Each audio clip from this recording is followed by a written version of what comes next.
Kata Nabi, kelak hari kiamat itu akan dimulai dari tanah, dari arah timur.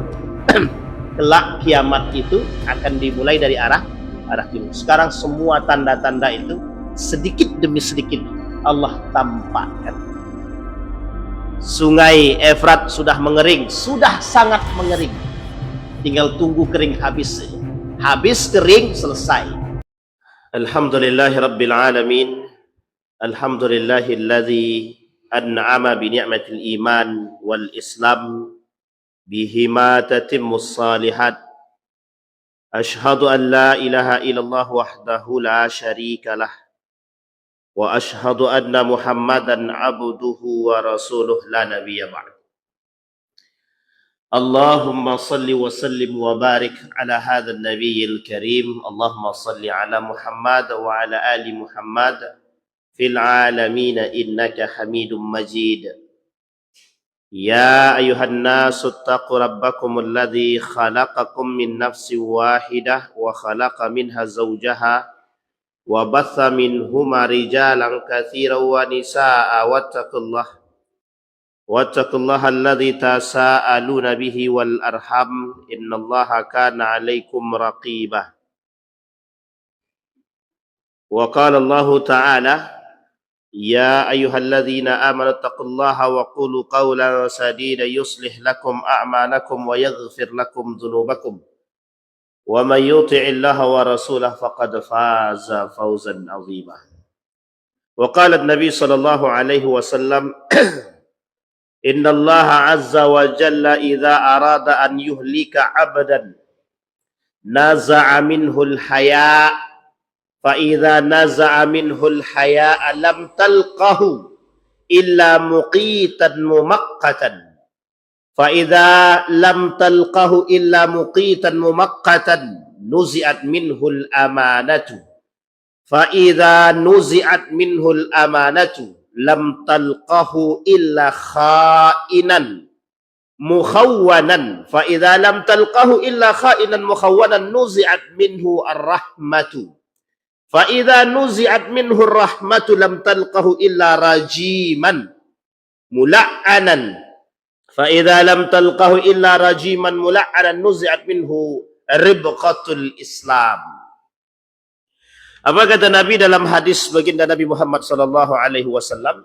Kata Nabi, apabila Allah Azza wa Jalla menginginkan atau hendak membinasakan satu kaum atau seorang hamba, maka dia akan mencabut rasa malu dalam diri dia. Jika rasa malu dalam diri dia sudah dicabut dari dia, maka kamu akan mendapatinya dalam keadaan yang sangat dibenci oleh Allah. Jika kamu mendapati diri dia, tidak mendapati diri dia melainkan dalam keadaan sangat dibenci, maka akan dicabut amanah dari diri dia. Jika amanah telah dicabut dari diri dia, maka tidak akan didapati dalam diri dia kecuali dalam keadaan menipu, berkhianat dan berbohong. Jika kamu tidak mendapatinya dalam keadaan berbohong, menipu dan berkhianat, maka akan dicabut dari diri dia sifat kasih sayang rahmah. Jika dicabut dari diri dia sifat kasih sayang, maka kamu tidak akan menjumpai dia dalam keadaan kecuali dalam keadaan terlaknat lagi terusir. Dan jika kamu tidak menjumpai dia melainkan dalam keadaan terlaknat lagi diusir, maka akan dicabut dari dia ikatan Islam. Hadis yang diriwayatkan oleh Ibnu Majah. Dalam hadis ini, Bapak Ibu sekalian yang berbahagia, Nabi menyampaikan kepada kita ada poin-poin penting kehancuran satu kaum, kehancuran satu negeri, yang bisa Allah lakukan pada negeri tersebut jika Allah berkehendak. Sebenarnya bagi Allah mudah sekali menghancurkan satu kaum. Tinggal angkat gunung, hancurkan atau naikkan banjir, selesai. Tapi perlahan Allah tunjukkan, Allah tampakkan kepada kita. Allah tak pengen datangkan tu dari tangan dia sendiri. Dia Allah tak mau datangkan itu dari tangan dia seorang. Bisa datang dari tangan manusia itu sendiri. Makanya Allah sebut dalam Al-Quran itu, وَلَا تُفْسِدُ فِي الْأَرْضِ بَعْدَ إِصْلَاحِهَا. Jangan lakukan kerusakan di muka bumi ini setelah terjadi perbaikan. Pada masa sebelum Nabi Adam alaihissalam, dah kita tahu bahwa posisi bumi ini hancur disebabkan ulah tangan mereka. Ada makhluk sebelum Adam, tapi melakukan pertumpahan darah yang Allah abadikan di dalam Al-Quran. Hatta sampai Allah ni kata, dia nak buat lagi makhluk yang hidup. Sampai malaikat pun kata sama nak kata Allah, akankah engkau menciptakan makhluk ataupun manusia yang kelak akan melakukan pertumpahan darah, yasfiqud dima? Kata malaikat, wa nahnu nusabbihu bihamdik. Seperti yang dibacakan oleh imam kita tadi. La ya'sunallaha ma amarahum wa yaf'aluna ma yu'marun. Kami malaikat ni dah cukup, kata dia. Bertasbih pada engkau, kata dia. Kami tak bermaksiat kepada Allah. Selalu patuh kepada Allah. Kata malaikat. Ini diskusi Allah. Kata Allah kepada malaikat, engkau tak tahu apa yang aku ketahui. Aku lebih tahu daripada dirimu. Inilah alasan kenapa malaikat kemudian tak lagi membantah kepada Allah. Karena memang karakternya malaikat tidak mau bantah. Karakternya malaikat itu tidak bantah. Cuma karakter ini disampaikan karena pernah terjadi sebelumnya. Maka tikrar, pengulangan hal-hal tersebut mungkin sangat terjadi. Maka kata Allah di dalam Al-Quran surat Al-Ankabut ayat 40. فَكُلَّمَا أَخَذْنَا بِذَنْبِهِ فَمِنْهُمْ مَنْ أَرْسَلْنَا عَلَيْهِ حَاصِبًا وَمِنْهُمْ مَنْ أَخَذَتْهُ الصَّيْحَةُ وَمِنْهُمْ مَنْ خَسَفْنَا بِهِ الْأَرْضَ وَمِنْهُمْ مَنْ أَغْرَقْنَا وَمَا كَانَ اللَّهُ لِيُظْلِمَهُمْ وَلَكِنْ كَانُوا أَنفُسَهُمْ يَظْلِمُونَ. Apa kata Allah? Maka masing-masing mereka itu kami azab karena dosa-dosa dia. Di antara mereka ada yang kami timpakan kepada dia hujan batu kerikil. Ada yang ditimpakan suara keras yang mengguntur. Ada yang kami benamkan ke dalam bumi. Dan ada pula yang kami tenggelamkan. Allah sama sekali tak menzolimi mereka. Akan tetapi merekalah yang menzolimi diri mereka sendiri. Kalau kita tengok ni ayat, dari ayat yang kedua ni, kalimat pertama yang Allah sebutkan kepada kita, mereka masing-masing akan kami azab, kata Allah. Karena sebab dosa-dosa dia. Sekarang kita lihat apa azab yang Allah kasih di muka bumi, di dunia.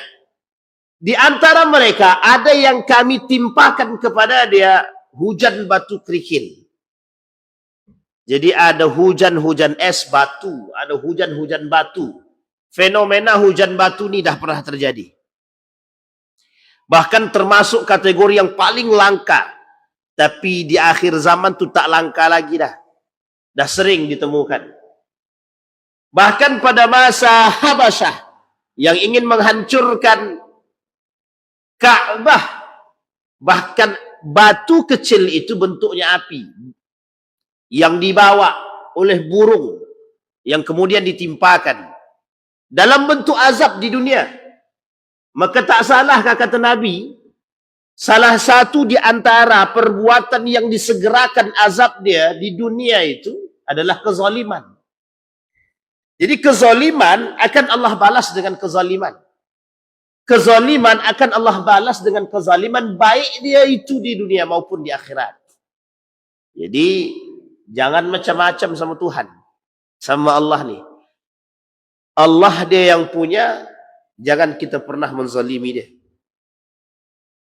Sekuat apa manusia menutupi diri dia dari tipu daya yang dibuat oleh manusia itu sendiri, dia Allah tidak pernah tidur. La yanamu ahad wa la yanamu battatan. Allah tidak pernah tidur karena Allah tahu siapa yang berbuat apa yang dia buat. Dia tahu. Si fulan ni bin fulan, kezaliman apa yang dah kau buat? Allah tahu. Tak ada yang Allah tak tahu. Maka Asmaul Husna, salah satu amalan yang harus kita pegang, salah satu bentuk sesuatu yang harus kita ketahui bahwa Allah ni tak tidur. Bahwa Allah ni melihat semua hamba. Bahwa Allah ni maha kuasa. Bahwa Allah ni semua dia tahu. Tak ada yang tak Allah tahu. Maka manusia seharusnya malu dengan kondisi kezoliman yang dia dah buat. Maka tak salah ketika Allah mengatakan dalam hadis yang pertama tadi, yang kita sampaikan, setidaknya kehancuran satu kaum tersebut, kata Allah, kata Nabi dalam hadisnya, ada di beberapa faktor, penyebab. Yang pertama, yang mulai tampak kehancuran satu kaum itu, kehancuran satu kaum, kata Nabi, jika lepas daripada dia simpul malu. Orang dah tak punya malu, dia bebas dia nak melakukan zalim, maksiat, apapun dia buat. Sehingga kata Allah, orang yang tak punya malu ni, dia nak buat zalim, dia nak buat maksiat, dia nak buat bentuk-bentuk, apapun macam bentuk dia nak buat. Yang penting satu saja. Kerusakan, kehancuran, bukan islah. Dia nak buat kehancuran, dia bukan nak buat perbaikan. Kita ambil contoh dah. Kita ambil contoh. Adakah mereka yang melakukan kemaksiatan kepada Allah melalui mencuri haknya orang lain, mengkapling tanah orang lain, mengambil haknya orang lain, punya rasa malukah dia? Punya rasa malukah? Tak punya rasa malu. Apa sebab? Karena rakus dia, keserakahan dia lebih tinggi daripada malu tu dia sendiri. Kita lihat hadis baginda Nabi Muhammad SAW. Apa kata Nabi? Satakunu atharatun wa umurun tunqirunaha. Qalu ya Rasulullah, fama ta'muruna? Qala tu'adduna al-haqqa alladhi alaikum wa tas'aluna Allah alladhi lakum. Pada suatu saat nanti, kalian akan menemukan sikap individualisme dan hal-hal yang kalian tidak senangi. Para sahabat bertanya, apa yang saat itu datang kepada kami dan apa yang Anda perintahkan? Beliau menjawab, tunaikanlah hak orang lain, sedangkan untuk diri kalian mintalah kepada Allah. Tu Nabi dia kata, kelak di hari kiamat tu banyak orang yang ngambil hak orang lain. Banyak orang yang ngambil hak orang lain. Tanpa dia punya rasa malu bahawa dia punya orang. Tak dapat tahu. Yang penting aku senang. Yang penting kami dah cukup. Yang penting kami okey. Dan penting kami dah puas. Betul kata ibu tu. Yang penting kami puas. Masalah kalian, masalah dia, masalah si fulan, ni bin fulan, si anu, si anu. Tak, kami tak fikirlah. Kami tak ambil pusing lah. Tak ambil pusing, tak. Kenapa tak ambil pusing?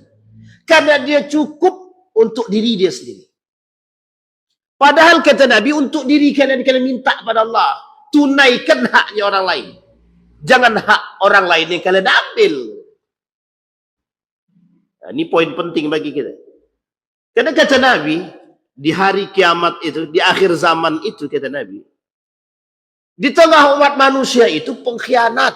Di tengah umat manusia itu pendusta, penipu, semua. Di akhir zaman.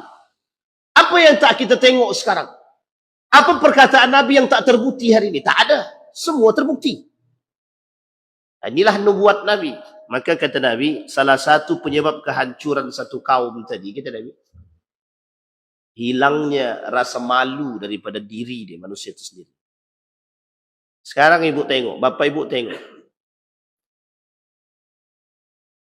Dalam revolusi Arab itu, terjadi berbagai macam bentuk pengkhianatan. Pengkhianatan. Turki Utsmani, kerajaan Islam Turki Utsmani, itu dikhianati oleh umat muslim. Makanya kenapa Turki Utsmani itu hancur? Itu penyebab hancurnya bukan faktor eksternal saja. Faktor dalam umat muslim itu yang memang dah rakus kekuasaan. Tak ada rasa malu dah dalam diri. Tak ada. Maka apa kata dia? Dibuatnya muncul, Pak. Ada namanya kerajaan Safawiyah namanya. Ada kerajaan Safawiyah, kerajaan Syiah. Ini bangun di Syiah yang ada di Mesir. Ada kerajaan Safawiyah Syiah ini. Dia memberontak dah kepada Turki Utsmani. Dia bangun satu kerajaan kecil, dibantu oleh Inggris, dibantu dana, kemudian dibantu militer, dibantu persenjataan. Tujuannya cuma satu, untuk berkhianat sama siapa? Sama Turki Utsmani. Padahal sama-sama Muslim. Coba bayangkan. Adakah rasa malu dalam diri? Tak. Adakah malu kepada Allah? Tidak. Malu kepada Allah tak ada, apalagi malu kepada manusia. Coba bayangkan. Adakah manusia yang berzinah di tengah jalan sekarang? Ada dia malu sama Allah? Tak malu. Ada orang yang tidak suami istri berpegang tangan di tengah jalan. Tak malu dia sama Allah? Tak malu. Sama Allah tak malu, apalagi sama manusia. Sampai sini paham? Jadi kalau dia dah tak punya rasa malu sama Allah dan Rasulnya, dia tak akan malu sama manusia. Tak akan. Kalau bahasa lain itulah yang menyebabkan membedakan dia dengan binatang. Coba bayangkan, binatang punya rasa malu. Berzinah tengah jalan, kucing mohon maaf, kucing. Berzinah dia tengah jalan doa. Dia tak punya rasa malu, dia tak punya akal, dia tak punya iman. Ini manusia punya akal, punya iman, punya agama. Lebih parah pula daripada binatang itu sendiri. Na'udzubillahi tsumma. Tapi Allah kata begitu. Ya, apa kata Allah? Balhum adal. Tapi jauh mereka lebih berbahaya daripada binatang itu lagi. Kalau dah rasa malu tak ada dalam diri seseorang, rasa malu tak ada, lisan ni berbicara tanpa ada batasan sama sekali. Coba lihat orang yang berbicara sesuka hati tanpa rasa malu. Apa yang dia ucapkan? Ngelantur semua. Entah gibahin orang, entah ngomongin orang, semua dia sebut. Bahkan aib dia sendiri saja dia sampaikan. Dia tak punya rasa malu. Kadang hubungan rumah tangga dia, aib rumah tangga dia sampaikan pada orang. Dia tak sadar kalau dituduh malu, tak punya rasa malu. Nah, inilah pentingnya. Maka ada peribahasa mengatakan al-haya'u minal iman. Kenapa saya tak katakan ini hadis? Karena kontroversi di tengah para ulama, termasuk ulama-ulama hadis. Al-haya'u minal iman. Rasa malu itu sebagian daripada iman. Maka orang yang punya malu berarti dia punya iman. Tapi kalau dia tak punya rasa malu, la yu'min, tak beriman. Itu yang pertama. Kemudian yang kedua,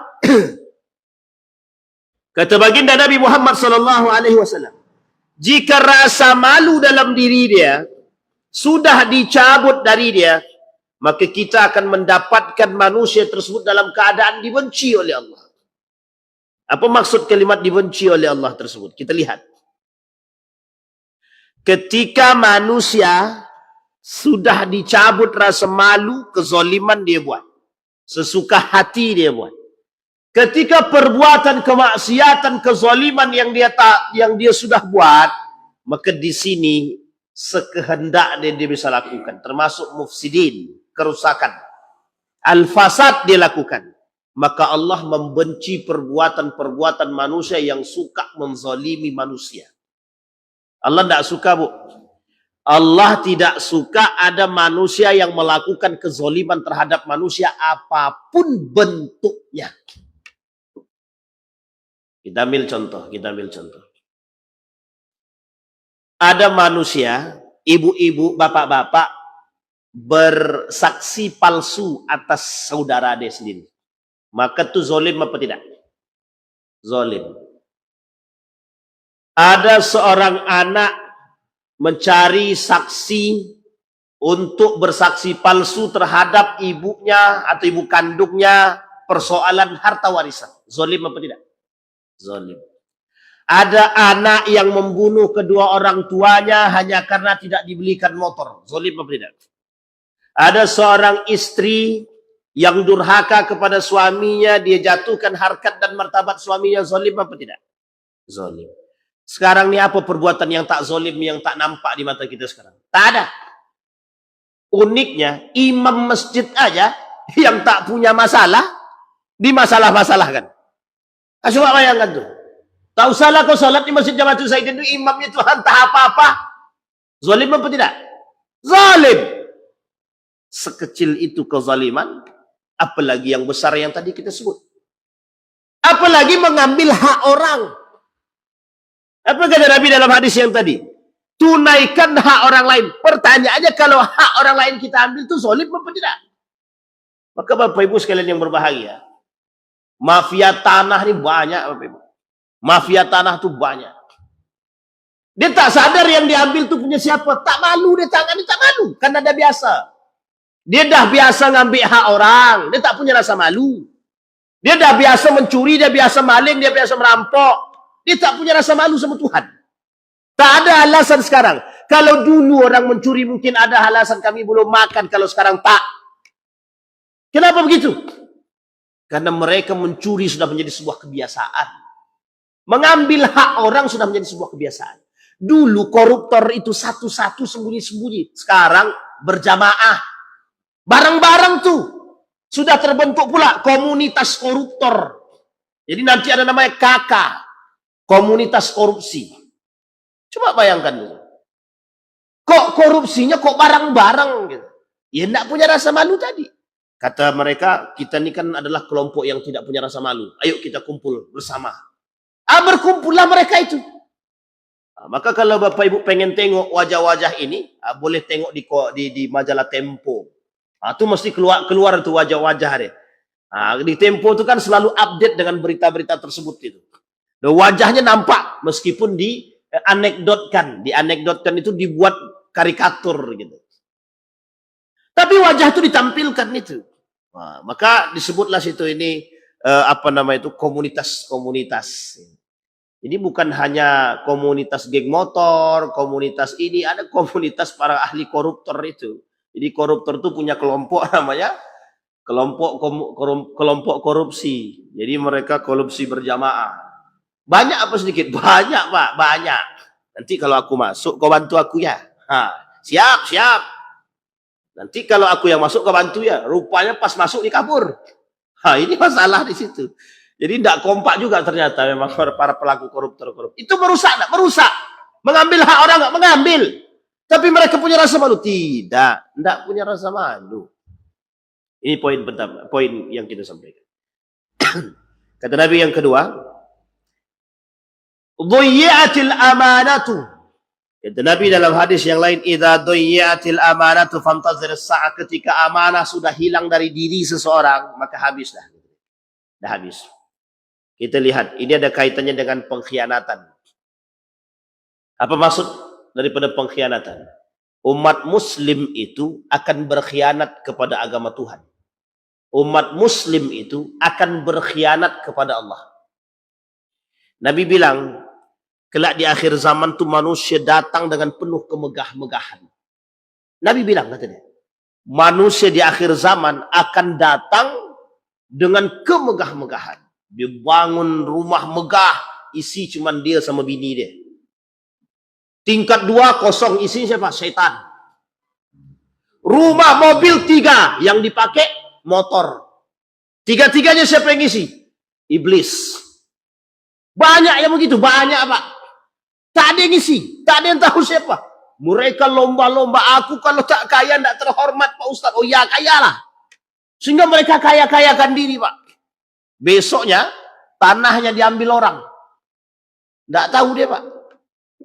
Pas mau ngurus anaknya, udah tidak hak milik bapakmu kata dia. Ini saking banyaknya itu. Maka ada dulu istilah namanya tuan takur.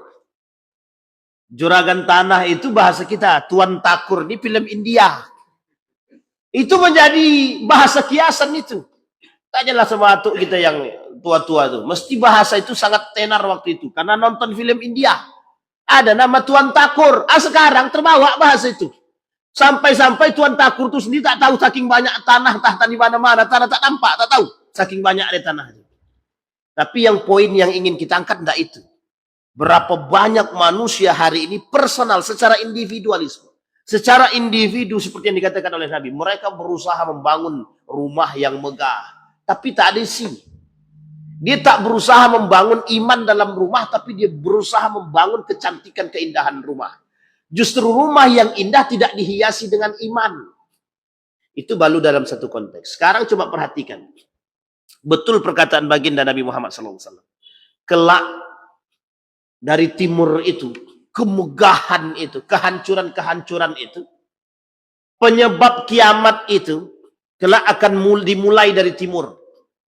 Kiamat itu akan dimulai dari timur. Sekarang boleh kita lihat program-program di timur itu. Bapak Ibu datang ke Dubai mencari orang miskin susah. Di Dubai mencari orang miskin susah. Tapi uniknya, negara-negara Islam itu sekarang investasi besar-besaran ke orang kafir itu. Investasi besar-besaran ke orang kafir. Mereka bangun proyek-proyek yang megah, yang begitu menantang. Tujuannya cuma satu, untuk mencari harta, jabatan, kekuasaan melimpah. Tapi pertanyaannya, pernahkah terfikirkan oleh mereka akan mendatangkan kemaksiatan yang lebih? Wallahu a'lam. Tapi buktinya, wisata yang dibangun rata-rata membangun kemaksiatan, memberikan jalan menuju kemaksiatan. Kita lihat hari ini Saudi Arabia membangun wisata yang begitu megah. Nanti Bapak Ibu kalau sampai ke Saudi Arabia itu 2030, di 2030 itu proyeknya megah, megah semegah-megahnya. Saudi pengen jadi negara Eropanya Timur Tengah. Jadi Saudi pengen di Timur Tengah itu, termasuk negara Saudi ini menjadi negara Eropanya.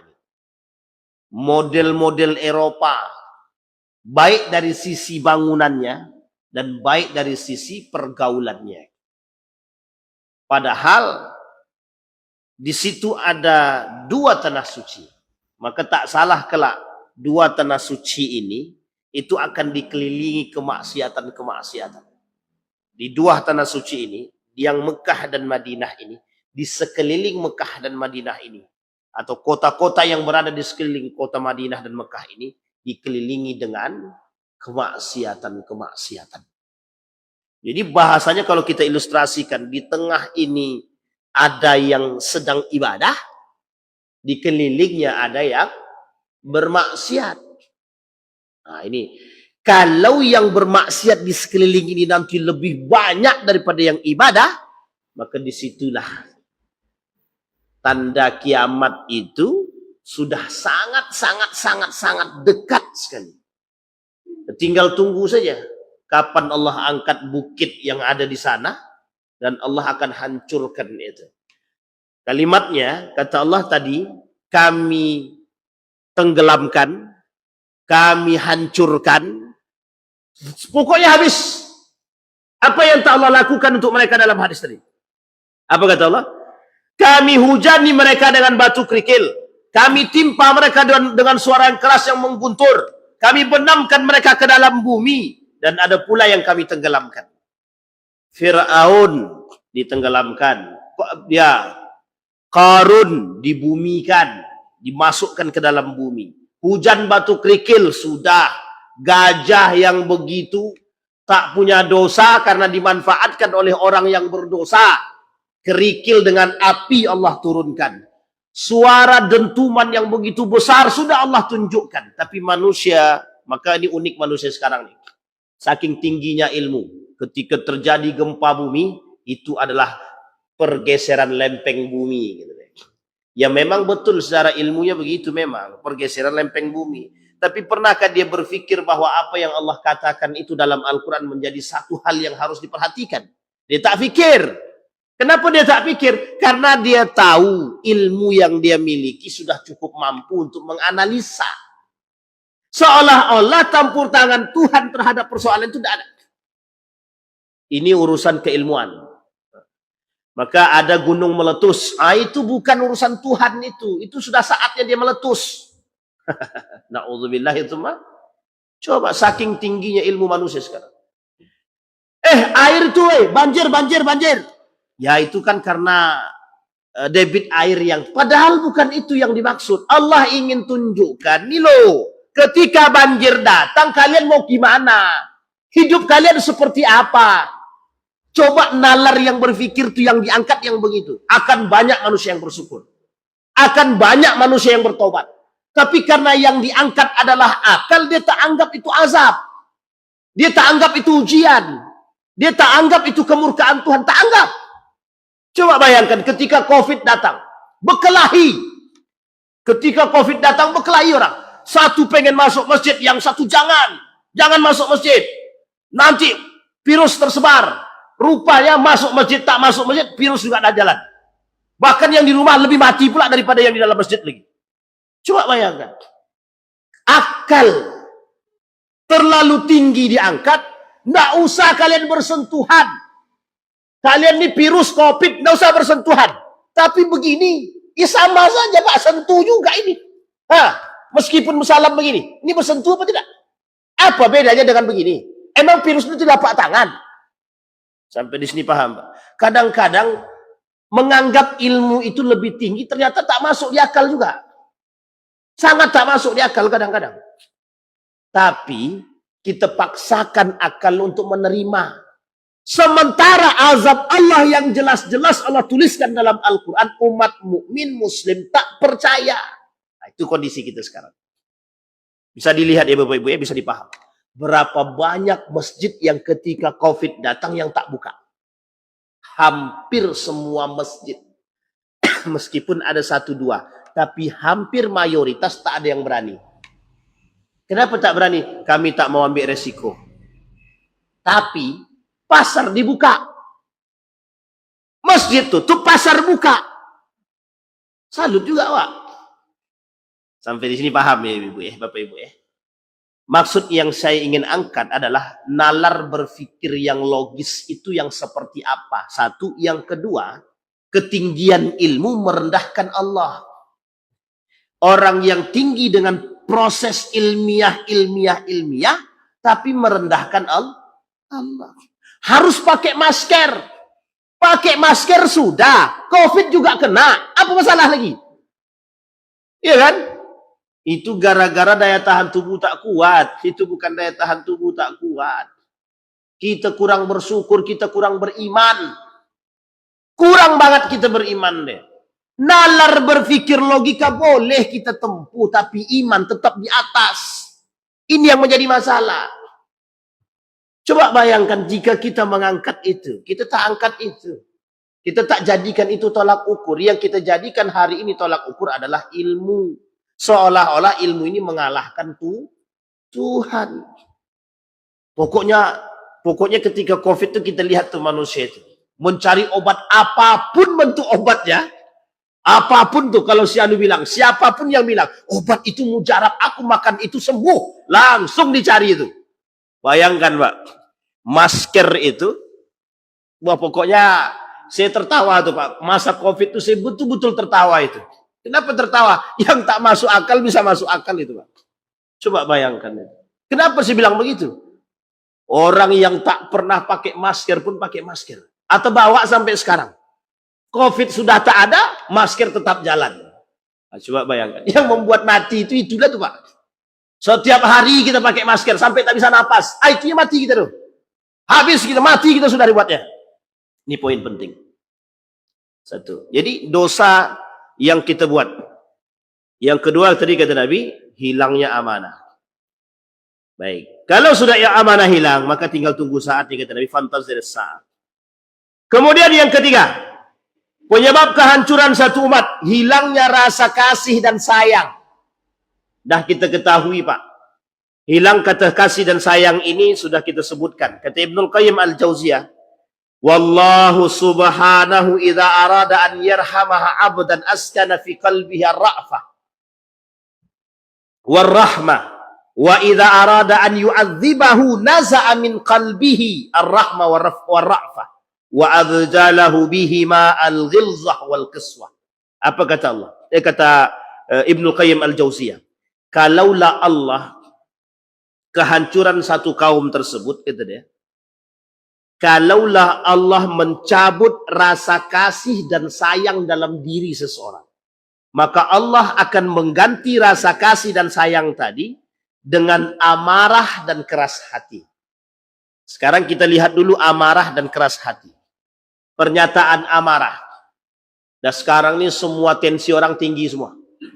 Sekarang ini semua itu tensinya tinggi, darah tinggi semua. Semuanya tinggi, sedikit-dikit marah, dikit-dikit ngamuk. Yang tak punya sebab pun dia amuk ya juga. Nah, ini pokoknya di akhir zaman tuh begitu aja sih manusia itu. Sedikit-sedikit ngamuk. Tapi yang paling penting adalah keras hati. Kalimat yang di sini yang paling kita garis bawahi, keras hati. Kenapa baginda Nabi kata, la taghdab falakal jannah. Jangan kalian marah, nanti surga untuk kalian, kata Nabi. Itu sebenarnya bahasa sederhananya, penyebab hati keras itu ya amarah. Penyebab hati keras itu amarah. Dalam dunia psikologi Bapak Ibu, orang yang marah, itu udah kelihatan tuh karakternya bagaimana. Katanya sama beliau di tukang rukyah nih. Penyebab keras hati itu yang pertama tuh yang marah. Kenapa hati kita ini keras sekali? Sulit untuk dinasehati. Qaswatul qalbi. Keras hati itu. Penyebabnya adalah sering marah. Terlalu sering. Apa penyebab sering marah? Terlalu sering makan daging. Gitu. Bukan. Darah tinggi gitu. Ya enggak juga. Tapi ada sebab lain. Ada. Kenapa seseorang itu suka marah? Karena tak punya rasa kasih dan sayang dalam dirinya. Karena dia tak suka sama anak. Aku pokoknya kalau si anak nih karena sering buat salah. Ini seorang anak kita ilustrasikan. Seorang anak. Sering dia buat salah. Namanya anak kecil. Sering buat salah. Itu dalam hati kita pasti ada kejengkelan. Nah jengkel dalam hati kita nih. Yang menyebabkan hati kita keras. Asal anak itu berbuat sedikit aja. Marah. Karena dah ada kesal dalam hati. Sama Pak. Kita kalau dah kesal sama orang. Satu orang saja kita kesal. Kesal kita sama orang nih. Asal apapun yang dia buat orang ini. Mau baik ataupun salah. Mesti salah di mata kita. Kenapa? Dah terlanjur keras hati kita Pak. Dengan orang itu. Padahal Nabi tak begitu. Tak. Nabi tak melakukan itu. Tidak. Nabi profesional. Ada orang yang sangat Rasul benci. Tapi Nabi pada satu sisi rahmat kepada dia. Ada orang yang Nabi tidak suka. Tapi satu sisi Nabi berbuat baik pada dia. Artinya apa? Profesional. Kita tak asal pokoknya kalau si Anu itu datang. Aku benci lagi. Muka tak suka lagi. Ini tak baik. Tak baik. Bisa jadi orang itu sudah taubat. Bisa jadi orang itu berbuat baik. Bisa jadi dari tangan orang itu kebaikan untuk kita ada. Jadi jangan, ini kalau udah mandang tadi, pokoknya kalau si Anu itu yang datang, beginilah tengok pandang. Sebelah mata aja lagi. Mau baik dia, mau buruk dia, lantak lah pokoknya. Karena sudah keras hati. Nah, kata Nabi, kata Ibnu Qayyim al-Jauziyah, kehancuran satu kaum itu jika sudah dalam diri mereka tidak ada lagi yang disebut dengan hati yang lembut, itu tidak ada lagi. Rahmah tak ada, ra'fah tak ada. Apa itu rahmah? Kasih sayang. Apa itu ra'fah? Hati yang lembut tak ada. Bawaan kita cuma itu saja. Emosi, marah, suka menganggap diri paling baik, seolah-olah nih kita yang punya. Semua kita. Maka kalimat ini kata Nabi, kata Ibnu Qayyim Jauziyah itu akan merusak tatanan kita. Kita ambil contoh. Kalau setiap orang punya tensi yang tinggi, dalam rumah tangga saja misal, suami pemarah, istri pemarah. Kira-kira ketemu gak nih? Besok pagi cerai itu Pak. Sehari ini dia nikah, besok lagi cerai itu. Kau nih tak bisa, yang satu, suka-suka hatimu aja. Kau kira aku ini siapa? Alah, mengamuk yang kelahi berdua. Coy besok lagi. Selesai. Sama Pak. Dalam tatanan nih kalau tidak ada penyeimbang tidak bisa. Maka butuhnya kasih sayang. Coba perhatikan. Orang, mohon maaf. Kenapa ada maling? Kenapa ada perampok? Kenapa ada pemerkosaan? Dan lain sebagainya. Karena kita tak punya perhatian kepada mereka.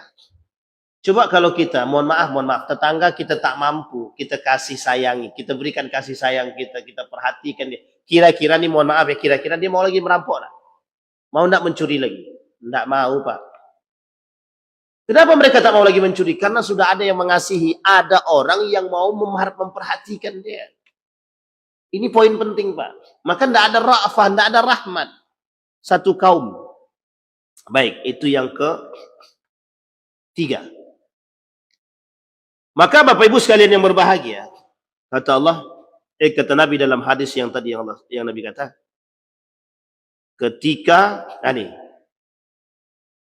maka ketika ra'fah itu tak ada lagi, rajiman mula'anan, maka mereka akan dicabut dari dia rahmat, maka kita akan mendapatkan mereka dalam keadaan terlaknat lagi pada terusir. Jadi satu kampung, satu negeri yang tidak ada lagi rasa kasih dan sayang dia, itu Allah akan bumi hanguskan. Kita ambil contoh kasus. Kasus Nabi Lut. Kaum Nabi Lut.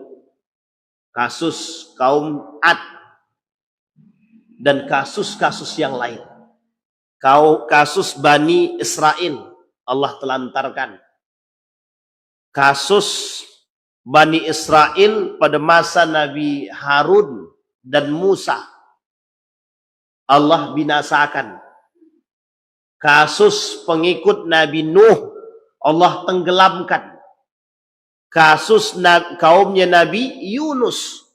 Allah sadarkan setelah Allah datangkan azab, baru kemudian disadar. Dalam sejarah Nabi, mana dalam sejarah Nabi ini yang tak Allah tunjukkan azabnya secara langsung? Tak ada. Kecuali baginda Nabi Muhammad SAW. Uniknya, pada masa Nabi, azab itu Allah tampakkan meskipun tidak bersamaan. Tapi manusia tak mau pandang. Ini yang terjadi. Maka kehancuran satu kaum itu, setidaknya, itu disebabkan ulah tangan dia sendiri. Kita lihat. Dalam hadis baginda Nabi Muhammad SAW. Apa kata Nabi? Satakunu atharatun wa umurun tunkirunaha. Qala ya Rasulullah, fama ta'muruna qala tu'adduna al-haq. Tadi dari kata Rasul. Kehancuran satu kaum itu banyak orang yang suka mengambil hak orang lain. Nabi perintahkan tunaikan haknya orang lain. Tapi kita tak mau tunaikan. Tapi kita tidak mau, bahkan justru kita ambil. Kita ambil contoh. Dana bos misalkan. Dana bos itu harusnya keluar berapa, yang dapat berapa. Itu kan kita makan hak orang. Misal dana bos itu 3 juta. Yang dapat oleh sekolah itu cuma 2 juta. 1 jutanya kemana? Dimakan. Kira-kira itu haknya orang apa tidak? Haknya orang. Gimana negara kita ini mau dapat kehalalan? Di mana kampung kita mau dapat halal yang kita makan hak orang? Contoh lagi. Bantuan bansos misalkan. Atau kita ambil misalkan ada orang memberi bantuan sekian juta untuk si fulan bin fulan melalui lembaga. Yang dapat 5 juta, yang sampai 2 juta, potongnya 3 juta. Itu ndak motong, ndak mangkas, merampok. Hancur nggak tuh? Hancur, Pak. Kenapa? Kita dah makan hak orang lain. Dan orang lain tak ridho. Ini kita ambil contoh yang paling sederhana, Pak. Ada panti asuhan. Panti asuhan. Dapat bantuan, Pak.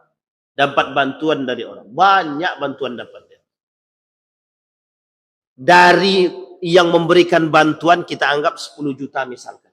Yang sampai ke anak-anak tuh 50.000, 100.000. Lah sisanya kemana? Kemana sisanya? Ada orang yang memanfaatkan anak-anak untuk mengemis. Dimanfaatkan, mohon maaf Pak, ini kejadian nyata soalnya.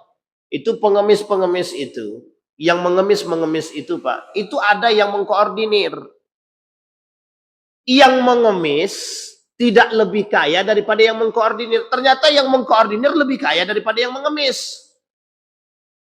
Yang mengkoordinir rumahnya 3. mobilnya 3, yang mengemis buat rumah pun tak dapat. Padahal dana yang diambil oleh tukang koordinir itu dari para pengemis itu.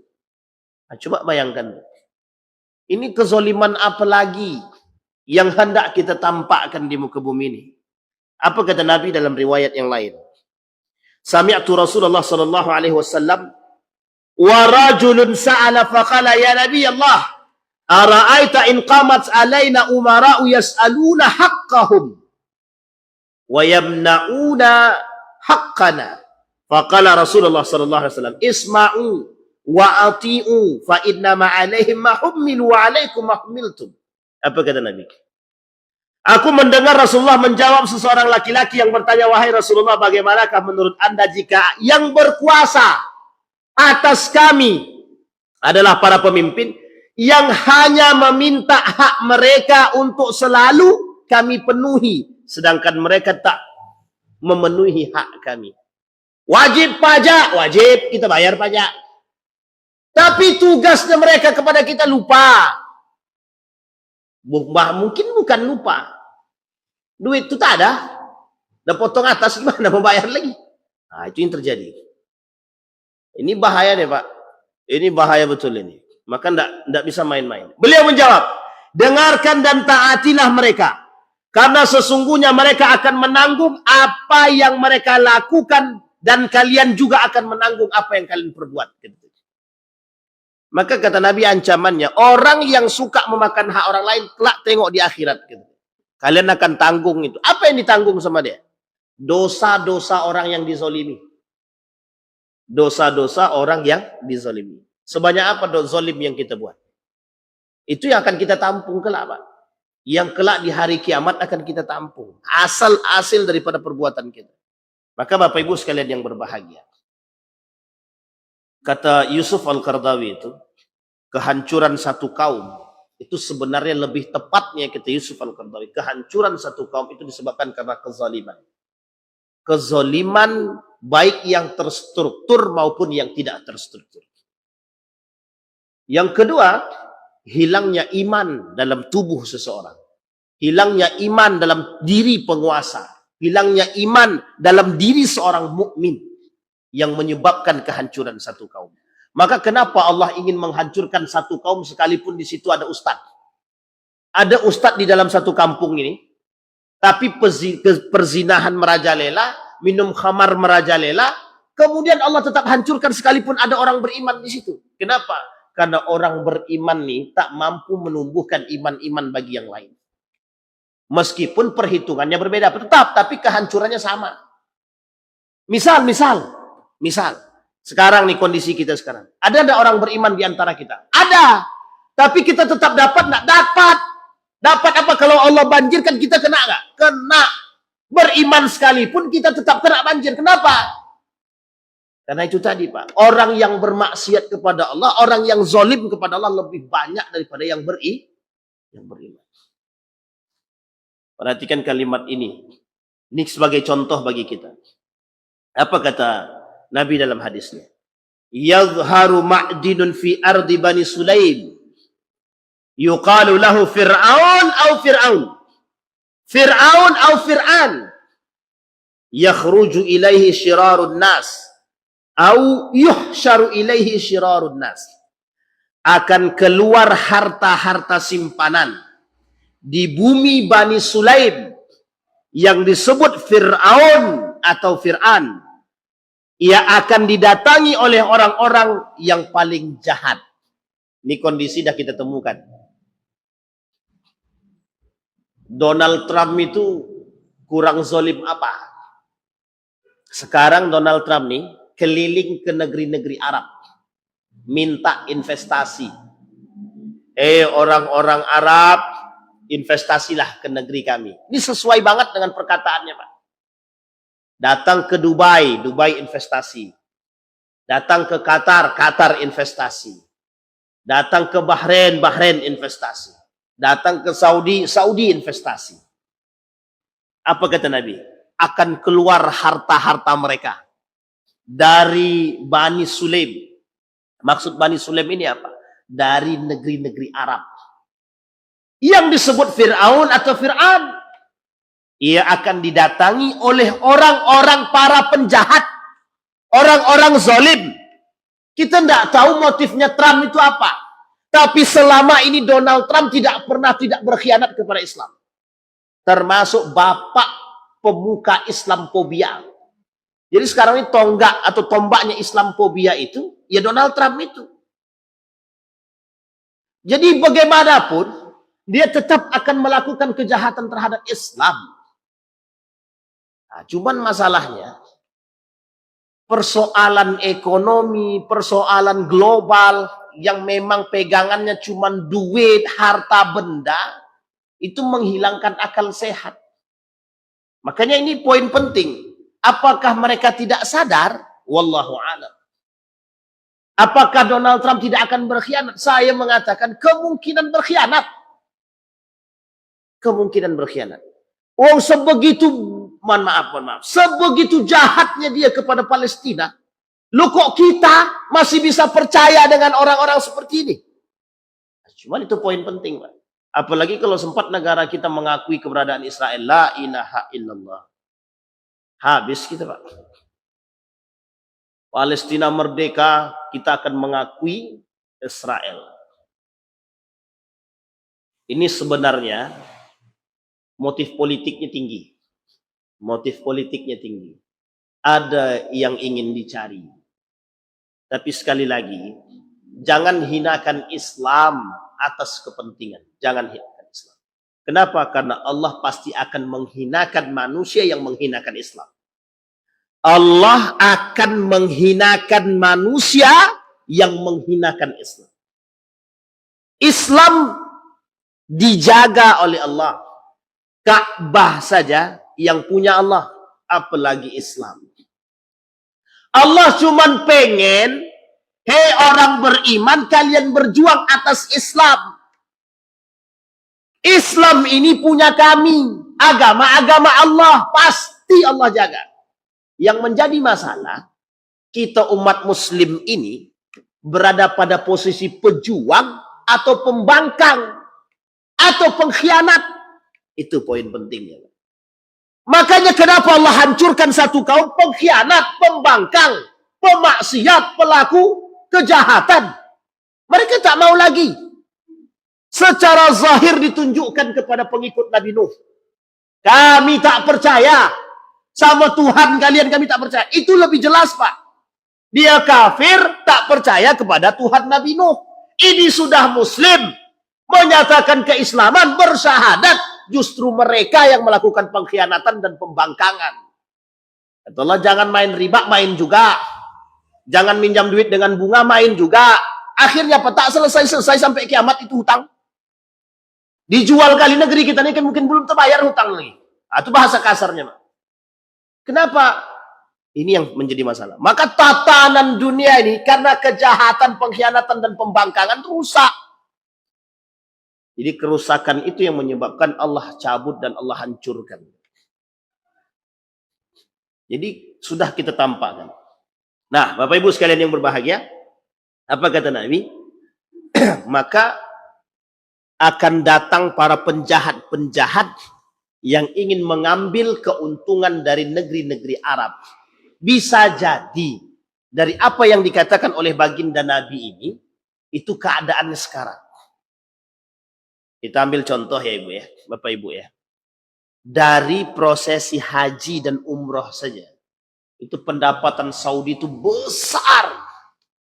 Yang tak pernah berhenti setiap tahunnya. Sekarang, kita ambil satu ilustrasi. Ketika Ka'bah pada masa Abdul Muthalib, sebagai pemuka tokoh ketika itu, menjaga Ka'bah, Raja Habasyah tidak setuju nih Pak. Kenapa kok orang lebih suka datang ke Mekah? Padahal waktu itu jumlah yang datang tak sebanyak sekarang. Kira-kira nih, kira-kira. Apa alasannya Raja Habasyah? Alasannya satu. Kenapa pendapatannya orang-orang negeri Mekah lebih banyak daripada pendapatan kerajaan Habasyah? Padahal kerajaan Habasyah ini sistemnya raja. Dibangunlah yang seperti Ka'bah agar orang datang dengan daya tarik yang tinggi. Ternyata tidak. Sampai di sini paham? Bisa dipahami Bapak-Ibu ya. Motif ekonominya sudah jelas. Kenapa orang tak mau datang ke Habasyah? Kenapa orang kok datangnya ke Mekah? Ke Ka'bah itu? Apa sih sebenarnya Ka'bah itu? Inilah yang mau dia hancurkan. Kalau hancur Ka'bah nih, orang tak datang ke situ. Dia lupa kalau Ka'bah nih dijaga sama Allah. Sekarang perhatikan. Apakah semua mata dunia tidak melihat pendapatan Saudi itu? Tidak usah per tahun Pak. Per bulan. Umrah setiap waktu ada. Selesai pasca haji ini, itu semua orang datang dari negara manapun untuk melaksanakan per tanggal 29 Juli dibuka. Umrah dibuka. Selesai haji tepat, haji selesai, visa umrah dibuka. Orang berangkat. Pertanyaannya, yang datang 1-2? Tidak Pak. Penuh, hotel penuh. Pertanyaannya adalah, berapa banyak duit yang dimiliki oleh Saudi setiap waktunya? Berapa pendapat? Ini pasti akan menjadi incaran. Maka dibutuhlah pemimpin-pemimpin yang benar-benar. Makanya mohon maaf Pak, kenapa Syarif Hussein, Ibnu Saud ingin menguasai Hijaz? Karena di situ sudah kelihatan Pak, penjaga 2 tanah suci, pasti orang datang ke situ. Orang sudah tahu. Makanya mohon maaf, kalau sudah tahu peluang, jelas Pak. Makanya orang berebut Pak, pengen jadi gubernur Mekah tuh rebutan. Ketika itu yang dipilih jadi gubernur Mekah Syarif Hussein. Tapi karena Syarif Hussein kong kali kong dengan Inggris, membelok dia kepada Inggris. Berkhianatlah dia kepada Turki Utsmani. Jadilah yang disebut dengan revolusi Arab. Hanya karena ingin memegang Mekah dan Madinah sebagai 2 tempat suci. Alasannya bukan tempat suci ya Pak. Karena Syarif Hussein tahu ke depan 2 tanah suci ini bakal bisa menghasilkan pundi-pundi yang besar. Terbukti. Bapak Ibu tengoklah. Ini saya kasih contoh. Ketika bulan suci Ramadan, Tower Zamzam, 1 kamar 180 juta per hari. Per hari. 1 kamar. Sekarang, yang kira-kira saja, yang nginap di situ yang kaya apa yang miskin?